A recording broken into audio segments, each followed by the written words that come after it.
দাদারা কি খবর? আসসালামু আলাইকুম। ভালো আছেন নিশ্চয়ই? আমিও আছি, আলহামদুলিল্লাহ ভালো আছি।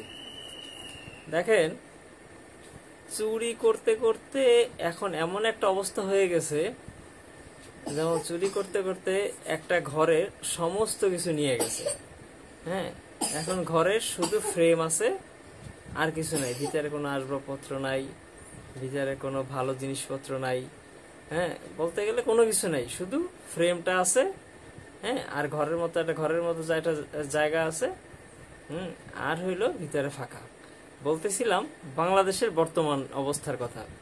বাংলাদেশে এখন এই ঘরের একটা ফ্রেমের মতো আছে, কিন্তু ভিতরে তার অর্থনৈতিক বলেন কিংবা আরো অন্যান্য যেসব জিনিসপত্রগুলো একটা দেশ পরিচালনার জন্য প্রয়োজন হয়, এগুলা কিন্তু কিছুই নেই, একেবারে একটা জিরো।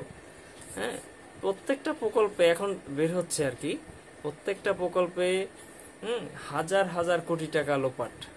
হ্যাঁ, কোনো ব্যাংকে জমানো কিছু নাই। হ্যাঁ, এরকম এরকম বহুত প্রজেক্ট, বহুত প্রকল্প বের হচ্ছে, যেখান থেকে মোটামুটি যারা ছিল আর কি, তারা চুইসা একেবারে খেয়ে বিদায় হয়েছে। এরকম একটা অবস্থা। এদের যদি আরো আগামীতে আরো কিছুদিন রাখা হইতো, তাইলে মনে হয় একেবারে ওই যে কাঠের এই ফ্রেমটা, এগুলা গুনে খাইয়া শেষ হয়ে যেত। এরকম একটা অবস্থা। আমরা জোকের নাম শুনছি মনে হয়, হয়তো আপনারা অনেকেই এটা চেনেন, অনেকে জানেন। এটা পানিতে থাকে জোক, এটা কালোর মতো আর কি। তো এই জোকটা মানুষের শরীরে যখন মানুষ যখন ওই খেতে, আমরা বরিশালী ভাষায় ক্ষেত্রা বলি কোলা আর কি। হ্যাঁ, কোলার ভিতরে যখন মানুষ যায়, তখন ওই শব্দ পায়া তখন ওই জোকটা কি করে, তার শরীরে পায়ে, হ্যাঁ, কিংবা যে অংশটা পানির নিচে থাকে আর কি, তখন শরীরের সাথে লাগে থাকে।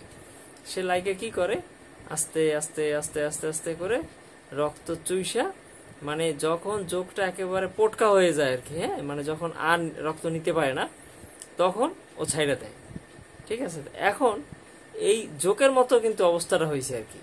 হ্যাঁ, এই যে জোক যেরকম মানুষের রক্ত চুইসা চুইসা খাইয়ে খাইয়ে একেবারে যখন লাস্টে পেট বড় হয়ে যায়, যখন আর আর খাইতে পারে না, তখন কিন্তু জোকটা অটোমেটিক শরীর থেকে ছাইড়া দেয়। এখন মানে জোকের মতো যে সরকারটা আর কি ছিল আর কি, একেবারে সেম জোকের মতো। হ্যাঁ, মানুষের রক্ত খাইতে খাইতে খাইতে খাইতে একেবারে শেষ করে দিয়ে তারপর আর কি নামছে।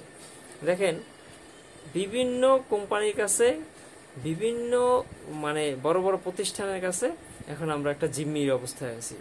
তেলের দাম বৃদ্ধি, ঠিক আছে, তারপর হলো চিনির দাম বৃদ্ধি, হ্যাঁ, ডিমের দাম বৃদ্ধি।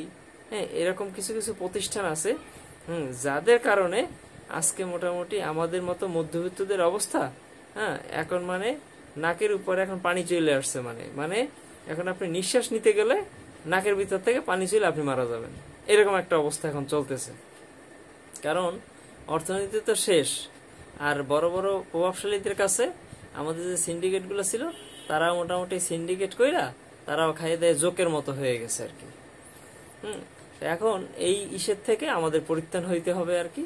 হ্যাঁ, আস্তে আস্তে কামব্যাক করে আসতে হবে। হ্যাঁ, এবং আমরা সুন্দর একটা সোনার বাংলা দেখতে চাই। হ্যাঁ, এবং এই সোনার বাংলাতে আমরা সবাইকে নিয়ে একত্রে সুন্দর একটা দেশ গঠন করতে চাই। ধন্যবাদ, ভালো থাকবেন, খোদা হাফেজ।